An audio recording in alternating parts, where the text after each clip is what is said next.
Hello everyone, welcome to my channel. I hope everyone is having a wonderful day.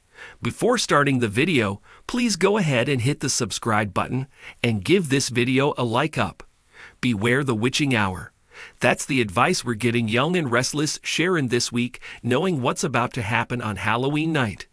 As if the current predicament she's found herself in isn't enough to deal with, Young and Restless spoilers are teasing that Sharon will receive a surprising visitor on the October 31st Halloween episode.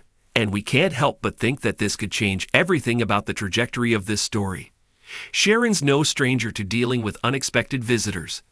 There's been a constant stream of the welcome and unwelcome knocking at the door of her home on the Newman Ranch since she moved into the place.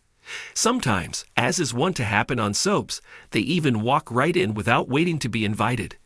In a recent twist, she even made out with a guest who turned out to be nothing more than a hallucination. For the most part, Sharon has remained unfazed about the steady stream of traffic in and out. This week's visitor, however, might give our Sharon a right old scare. Why?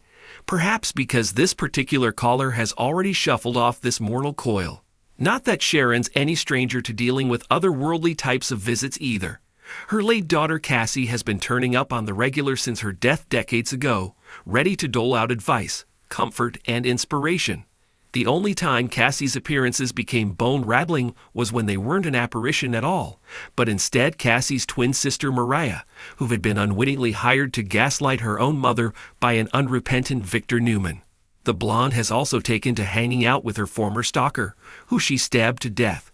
Indeed, Cameron's undead self has become a fixture in his blood-stained shirt, not only her living room, but in her mind. Everywhere she goes, the disheveled dark angel on her shoulder seems to follow. Cameron, however, insists that he is not himself, but actually Sharon. Her dark side, if you will, manifested by her subconscious. So not technically a ghost, but certainly a specter or presence she's gone to battle against.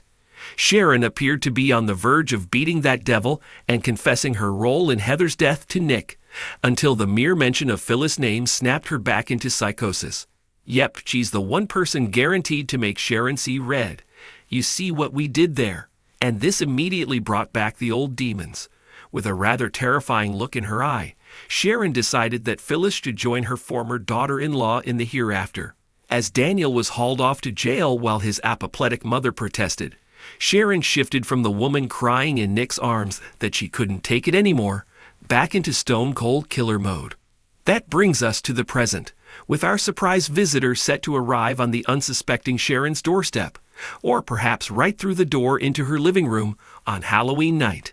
Yes, we're convinced the caller will be the ghost of someone recently deceased, come to play the role of the anti-Cameron and pressure Sharon to confess, so Daniel can be freed, reunite with his daughter, and grieve.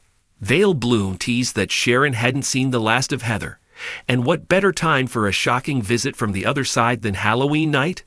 Of course, a vision of the woman she believes she murdered could prove to be a manifestation of Sharon's guilt, or the visitor might not be the late Heather at all.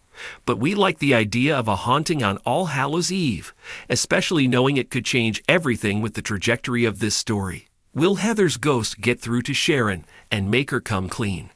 You'll have to tune in to the Halloween episode to find out. Let's hope the writers give us pumpkin to talk about.